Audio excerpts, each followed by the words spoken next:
samedi 1er décembre 2018, dans le quartier Noailles à Marseille. À l'appel d'un collectif de riverains, des manifestants convergent en direction de la rue d'Aubagne, où plusieurs immeubles se sont effondrés 3 semaines plus tôt. Au même moment, a lieu l'acte 3 des Gilets jaunes. En début de soirée, l'atmosphère se tend entre manifestants et policiers. Aux barricades érigées sur la Canebière, les forces de l'ordre répliquent à coups de gaz lacrymogène.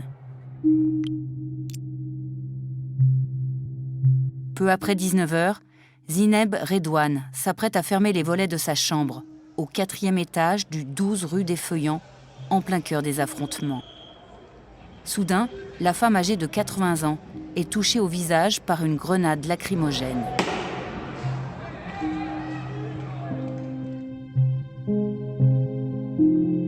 Le lendemain, Zineb Redouane décède à l'hôpital marseillais de la Conception.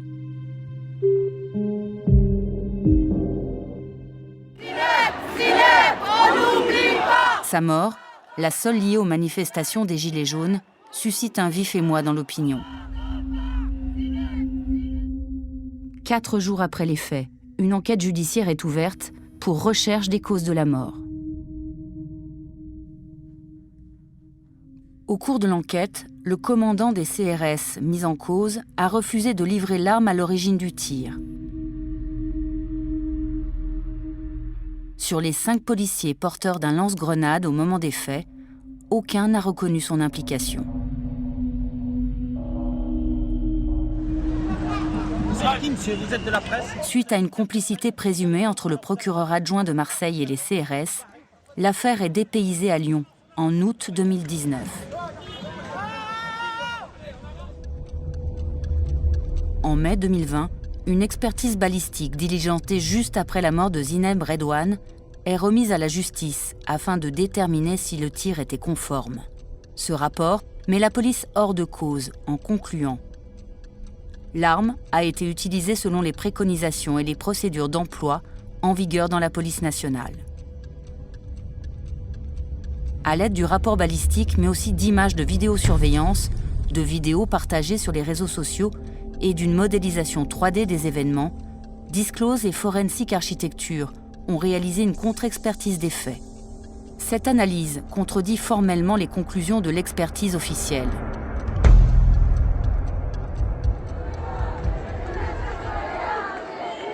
Le soir des faits, une caméra de vidéosurveillance installée à l'angle de la Canebière et de la rue Longue des Capucins enregistre la scène.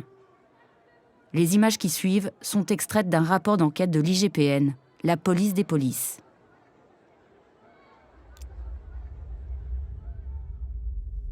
À 19h04, les images montrent une équipe de CRS faisant face à des manifestants rassemblés à l'angle de la rue des Feuillants. Les CRS font usage de gaz lacrymogène pour les disperser.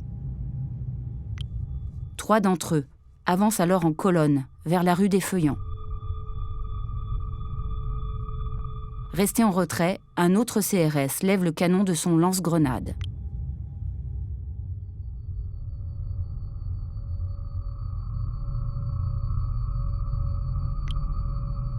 À 19h04 et 57 secondes, il tire un coup de feu. L'analyse, image par image, permet d'identifier la trajectoire de sa grenade. Celle-ci est tirée en direction de l'appartement de Zineb Redouane. L'auteur du tir remonte ensuite sur le trottoir pour laisser passer un camion de pompiers. À 19h05 et 8 secondes, il lève les yeux dans la direction de son tir. 12 secondes plus tard, il regarde toujours dans cette direction. Dans les instants qui suivent, le tireur et son équipe commencent à remonter la Canebière. À 19h06 et 17 secondes, il passe dans le champ d'une deuxième caméra.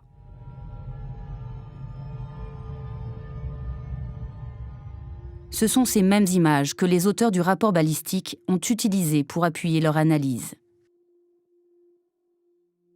Concernant le lien entre le tir de 19h04 et 57 secondes et la blessure de Zineb Redouane, l'expertise balistique est formelle.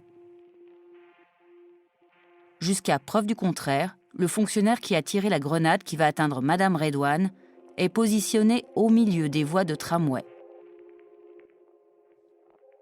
Grâce à une modélisation détaillée des lieux, nous sommes en mesure de reproduire précisément l'angle de vue de la caméra ayant capturé ce moment clé.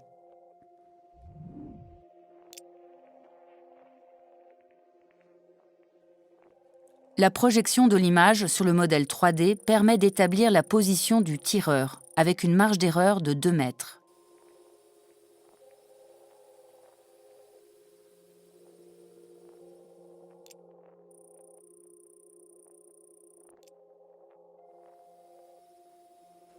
Au moment du tir qui va atteindre Zineb Redouane au visage, le policier se trouve quelque part dans ce cercle.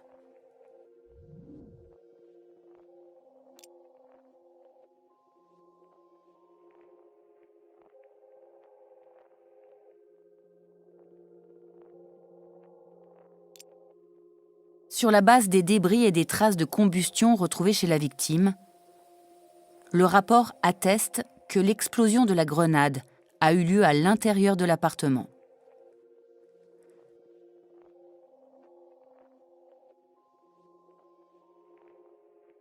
Il affirme également que la munition est une grenade lacrymogène de type MP7, munie d'un dispositif de propulsion à retard de type DPR-100.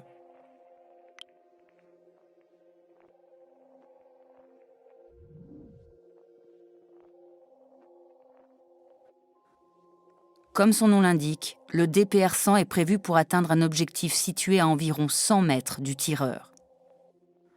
Or, depuis sa position, le tireur fait face à plusieurs immeubles de la rue des Feuillants, tous situés à une distance d'à peu près 30 mètres.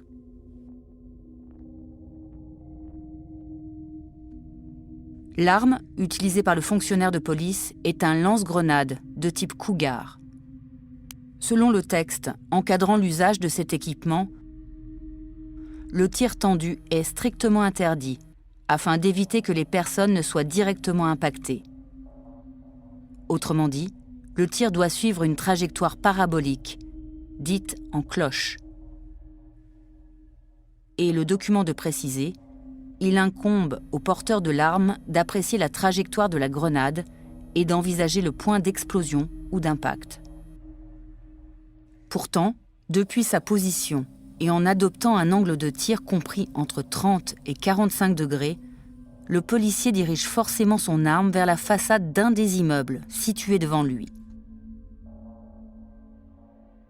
Une dizaine de fenêtres se trouvent potentiellement sur la trajectoire de sa grenade. Il y a donc une très forte probabilité que le projectile pénètre dans un appartement, avant d'exploser et de disperser du gaz en quantité importante.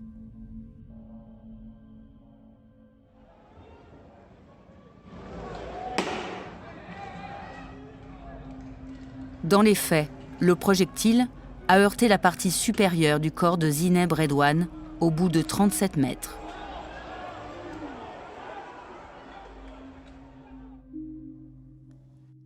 L'expertise balistique précise que l'impact a eu lieu dans la phase encore montante de la trajectoire, à une vitesse de 97,2 km/h. La violence du choc a provoqué un fracas de l'ensemble de la partie droite du visage de l'octogénaire.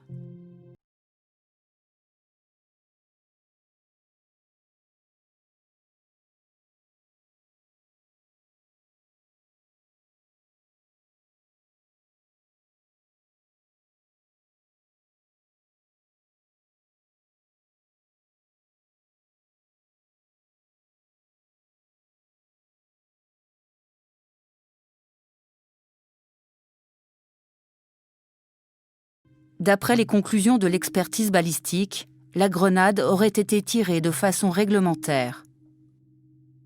Comme nous venons de le prouver, l'arme et la position du policier rendent ces conclusions irrecevables, même si l'angle de tir est compris entre 30 et 45 degrés.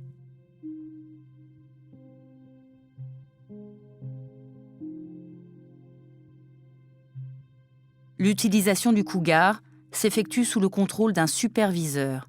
Celui-ci, comme l'indique le cadre d'emploi déjà cité, a pour rôle d'évaluer la situation d'ensemble et d'alerter sur les conditions environnementales susceptibles de rendre le tir inopérant ou dangereux. Dans ce cas précis, la modélisation 3D de l'environnement démontre précisément l'existence du danger au moment du tir. La justice doit encore se prononcer sur les conclusions du rapport balistique remis en mai dernier. Selon notre enquête, la responsabilité du tireur et de son superviseur dans la mort de Zineb Redouane reste clairement